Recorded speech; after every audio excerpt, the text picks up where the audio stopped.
এই মসজিদে আমরা যারা আসছি আমরা কিন্তু একমতের কেউ নাই। সবাই একমতের আছেন বলতে পারবেন? এখানে যদি আপনি তালাশ করেন দেখবেন এক মসজিদের ভিতরে কয় রকম দলের মানুষ আছে। চরমনার মানুষ আছে এক দলের, হেফাজতের একটা দলের আছে, তাবলিগ জামাতের আছে, চাচা ইরশাদের দলের লোক আছে, আবার যিনি পালিয়েছেন ওনার দলের লোক আছে, যিনি শহীদ হয়েছেন দেশের জন্য তার দলের লোক আছে, আবার যারা দিন কায়েমের কথা বলে, আল্লাহর জমিনে আল্লাহর দিন চাই, সৎ লোকের শাসন চাই, আল্লাহর আইন চাই, এই দলের লোকও কিন্তু আছে। কথা বলেন ঠিক কিনা? একটু কথা কন ঠিক। সবাই তো চাই যে আমরা জান্নাতে যাব, সবাই চাই আমরা জান্নাতে যাব। যে বিএনপি, যে আওয়ামী লীগ, যে জামাত, যে চরমনাই, যে হেফাজত, যে তাবলিগ, সবাই চাই আমি জান্নাতে যাব। আমার বন্ধুগণ, যদি আপনি জান্নাতে যেতে চান তাহলে আপনাকে কোরআন থেকে আপনাকে উপদেশ গ্রহণ করতে হবে। যদি আমল করতে চান কোরআনের উপরে আমল করতে হবে, যদি আমল করতে চান রাসূলুল্লাহর হাদিসের উপরে আমল করতে হবে। যদি আপনি কোরআনের কাছে জিজ্ঞাসা করেন, কোরআন আমি জান্নাতে যেতে চাই কিন্তু আমি তো অমুক দলের লোক, এখন আমি জান্নাতে যেতে পারবো কিনা, কোরআন আপনার সুন্দর করে উত্তর দিয়ে দেবে, আলা লাহুল খালকু ওয়াল আমরু তাবারাকাল্লাহু রাব্বুল আলামিন। আল্লাহু আকবার। বন্ধুগণ, আমার কথা না, আমার ব্যক্তিগত কথা, আপনারা কেউ শুনবেন না, বিশ্বাস করবেন না, এটা কোরআনের কথা। সূরা আলে ইমরানে আল্লাহ পাক ঈমানদারদেরকে ডেকে বলছেন, তোমরা যারা ঈমান এনেছ, অর্থাৎ তোমরা যারা মুসলিম দাবি করো,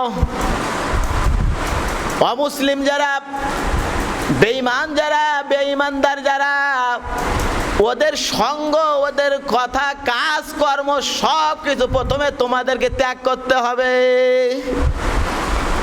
প্রথমে ওদের সব কিছু নীতি নৈতিকতা সবগুলো তোমাদের ত্যাগ করতে হবে। কারণ ইমানদার যারা, মুসলিম যারা আর অমুসলিম যারা, বেঈমান যারা, তাদের নীতি নৈতিকতা কখনো একরকম হতে পারে না, কখনো একরকম হতে পারে না। বন্ধুগণ, আপনারা খুব স্পষ্ট বুঝতে পারবেন বুখারী শরীফের হাদিস 1441 নম্বর হাদিস। রাসূল আকরাম সাল্লাল্লাহু আলাইহি সাল্লামের সহধর্মিণী আম্মাজান আয়েশা সিদ্দিকা রাদিয়াল্লাহু তাআলা আনহা, ওনাকে যখন রাসূল সাল্লাল্লাহু আলাইহি সাল্লাম একটা যুদ্ধে নিয়ে গেলেন, বনি মুস্তালিকের যুদ্ধ, এই যুদ্ধে যখন রাসূল সাল্লাল্লাহু আলাইহি সাল্লাম আয়েশাকে সঙ্গী হিসেবে নিয়ে গেলেন, যুদ্ধ শেষ, এখন মদিনায় ফিরে আসবেন, খুব সুন্দর করে খেয়াল করবেন।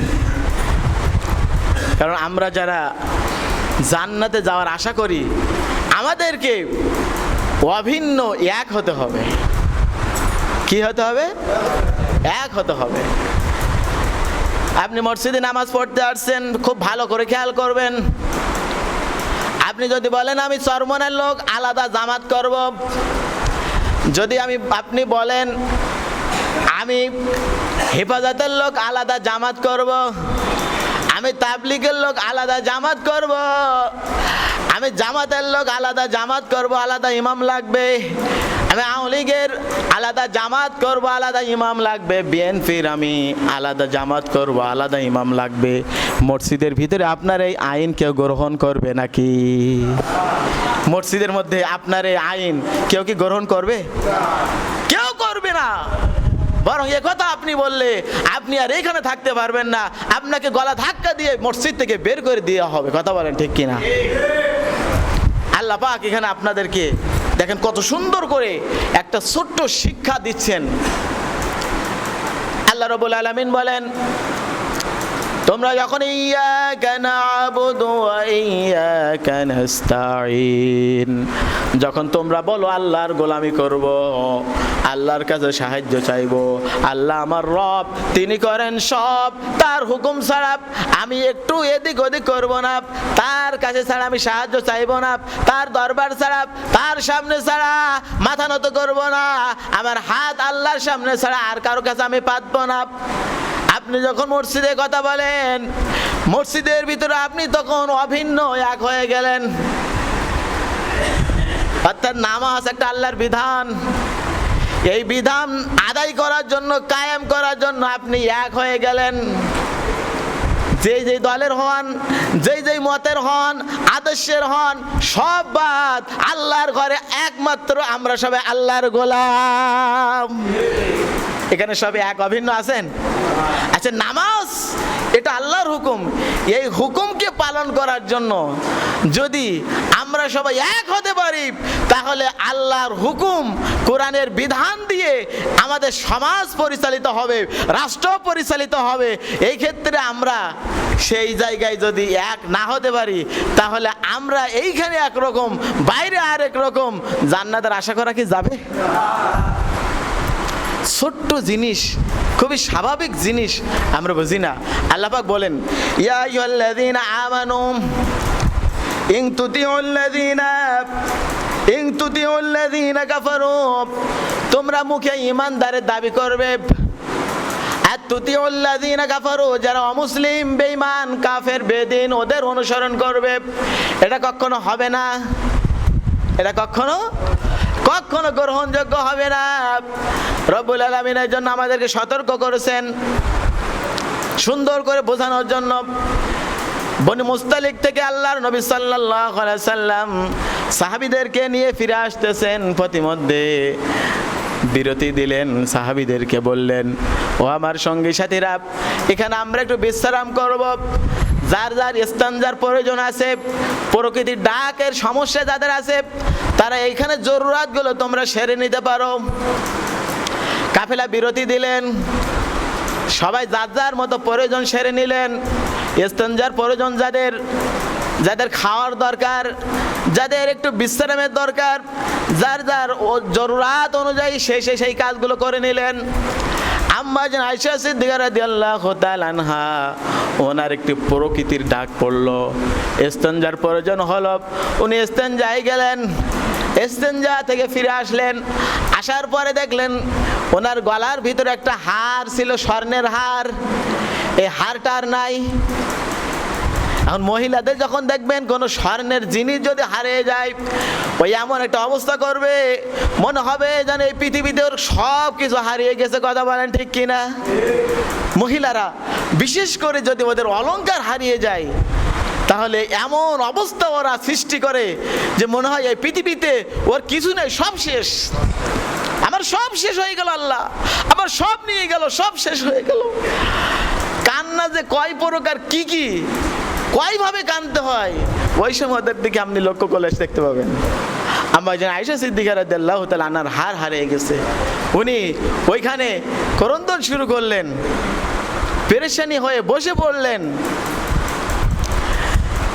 ইতিমধ্যে কাফেলা কিছু দূর চলে গেল। কাফেলার যে উটের হাওদা ছিল, ওই উটের হাওদার ভিতরে উটের যে রাখাল ছিল, সে মনে করছে আম্মাজান এর মধ্যে বসে আছেন, আমরা চলে যাই। কিন্তু ওনার যে গলার হার হারিয়ে গেছে, উনি ওই উঠে আর উঠেন নাই, এক জায়গায় বসে কান্নাকাটি করতেছেন। হ্যাঁ, এইটা আর অনেকে লক্ষ্য করে নাই, অনেক দূর চলে গেল। কাফেলাদের একটা নিয়ম ছিল, রাসূল সাল্লাল্লাহু আলাইহি সাল্লাম একজনকে নিযুক্ত করতেন যে আমরা কাফেলা চলে যাওয়ার পরে অনেক মাল সামানা পিছনে থাকতে পারে, এইগুলো তুমি লক্ষ্য করে পরে চলে আসবে। এই জন্য প্রত্যেক কাফেলার নিয়ম ছিল যে পিছনে একজন না একজন থাকবেই, একজন না একজন পিছনে থাকবেই। এই পিছনে যিনি ছিলেন তার নাম হলো সাফওয়ান বিন মুআত্তাল রাদিয়াল্লাহু তাআলা আনহু। এখন উনি শেষে আসতেছেন যে কাফেলার কোনো জিনিসপত্র এখানে পড়ে আছে কিনা উনি লক্ষ্য করতেছেন। লক্ষ্য করতে করতে দেখলেন যে একটা মানুষকে দেখা যায়, যিনি পরিপূর্ণ কাপড় চোপড় পিছিয়ে চুপ করে বসে আছেন।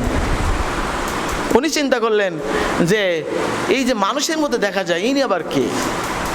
ইনি কে? সাফওয়ান বিন মুআত্তাল রাদিয়াল্লাহু তাআলা আনহু উনি নিকটে চলে আসলেন। আসার পরে সালাম দিলেন।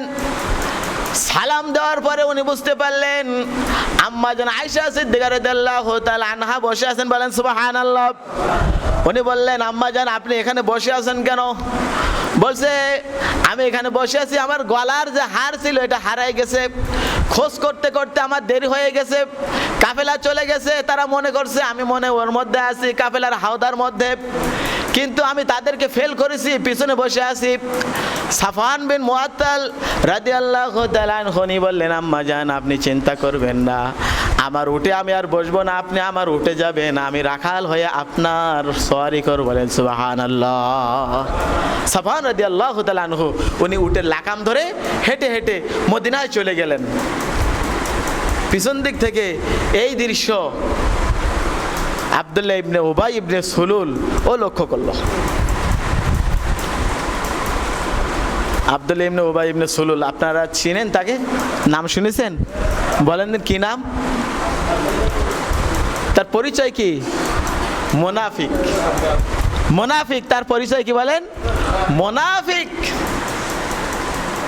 তার নামাজ ছিল, রোজা ছিল, অন্যান্য দান সদকা সব ইবাদত ছিল। এমনকি রাসূল সাল্লাল্লাহু আলাইহি সাল্লাম যখন খুতবা দেওয়ার জন্য বলতেন, উনি খুতবা দেওয়ার আগে উঠে বলতেন, ওগো আল্লাহর নবী সাহাবীরা তোমরা সবাই চুপ করো, এখন দিনের নবী খুতবা দিবেন। তাহলে কত বড় মাপের সাহাবী ছিলেন। ইস্তাগফির লাহুম আও লা তাস্তাগফির লাহুম ইন তাস্তাগফির লাহুম ৭০ মাররা। আল্লাহ পাক সূরা তাওবার ৮০ নম্বর আয়াতে ঘোষণা করলেন, ওগো আল্লাহর নবী আপনি শুনে রাখেন, আপনার এই সাহাবী, এই যে সাহাবী আব্দুল্লাহ ইবনে উবাই ইবনে সুলুল, এর জানাজায় আপনি যেতে পারবেন না,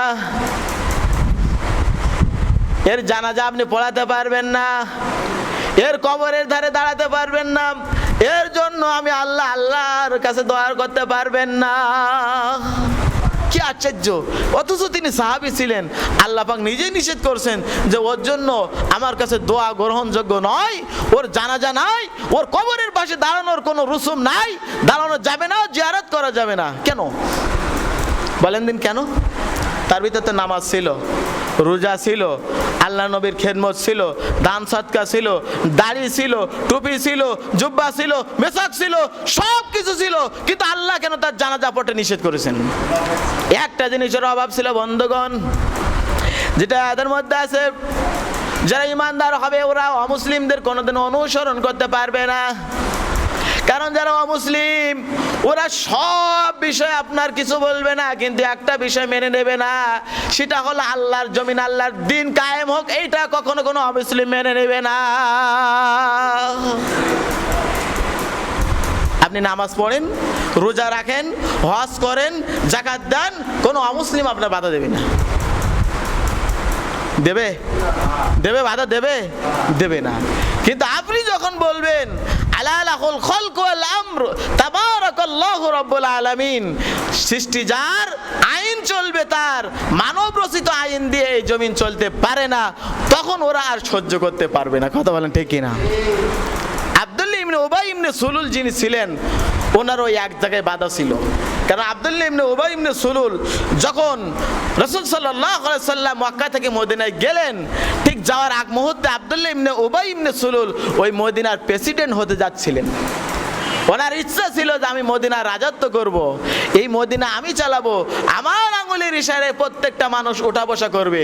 কিন্তু মুহাম্মদ সাল্লাল্লাহু আলাইহি সাল্লাম যখন মদিনায় গেলেন, আব্দুল্লাহ ইবনে উবাইকে বাদ দিয়ে জনগণ সবাই মুহাম্মদ সাল্লাল্লাহু আলাইহি সাল্লামের হাতে বায়াত গ্রহণ করলেন, মুসলমান হলেন, তাকে ক্ষমতার চেয়ারে বসায় দিলেন। এইখানে আব্দুল্লাহ ইবনে উবাই ইবনে সুলুল বিরোধিতা শুরু করলো। কথা বলেন ঠিক কিনা? যে কারণে আল্লাহ পাক তার জানাজা পড়তে পর্যন্ত নিষেধ করেছেন। আমার বন্ধুগণ, তাহলে যদি আমি বলি আপনাদের, আজকে যারা আল্লাহর জমিন, আল্লাহর দিন কায়েম করতে বিরোধিতা করে, জমিনে আল্লাহর হুকুম চলে গেলে যারা চায় না, এই কাজ যারা করে, যদি সেই সময় জানাজা পড়া নিষেধ হয়, তাহলে বর্তমানে এই আমলটার চালু নাই? আছে? চালু আছে? আছে তো। যেই মতের হোক, যেই দলের হোক, নামটা মুসলমানের থাকলে জানাজা পড়তে হবে। আজকে সত্যিকার অর্থে যদি সেই যুগ যদি আর চলতো, এখানে যদি আমরা সেই যুগ পেয়ে যেতাম, তাহলে ওই স্পষ্ট আয়াত অনুযায়ী আল্লাহ পাক আমাদেরকে নিষেধ করেছেন, যারা আমার জমিন আমার দিন কায়েমের বিরোধিতা করবে ওদের জানাজা দাফন কিছু তোমরা করতে পারবে না, ওদের কবরের পাশে দাঁড়াতে পারবে না।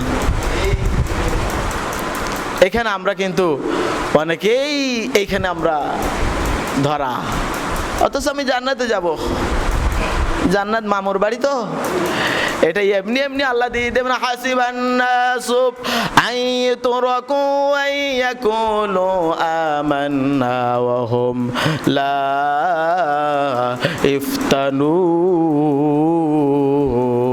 ইফতানুন। আল্লাহু আকবার। আল্লাহ পাক বলেন, তোমরা যদি সত্যিকার অর্থে জান্নাতের আশা করো, সত্যিকার অর্থে আল্লাহর দয়া রহমতের আশা করো, তাহলে মসজিদের ভিতরে যেমন আওয়ামী লীগ, বিএনপি, জামাত, এনসিপি সহ জামাত, চরমনাই, হেফাজত সবাই এক হয়ে আল্লাহর ঘরে এক ঐক্যবদ্ধ হয়ে আল্লাহর কুদরতি কদমে সিজদা করে তোমরা প্রমাণ করছো আমরা এক অভিন্ন। মসজিদের বাইরেও তোমাদেরকেও একভাবে কাজ করতে হবে, একভাবে, তাহলে তোমরা ওই পরকালে নাজাতের আশা করতে পারবে, অন্যথায় আশা করতে পারবে। আল্লাহ সুবহানাহু ওয়া তাআলা বলেন, বালিল্লাহু মাওলাকুম ওয়া হুয়া খায়রুন নাসিরিন। তোমরা চিন্তা করো না, কারণ তোমার অভিভাবক, তোমার রব, তোমার সৃষ্টিকর্তা, তোমার রিজিকদাতা, তোমার পালনকর্তা, তোমার হেফাজত কর্তা একমাত্র হলেন আল্লাহ।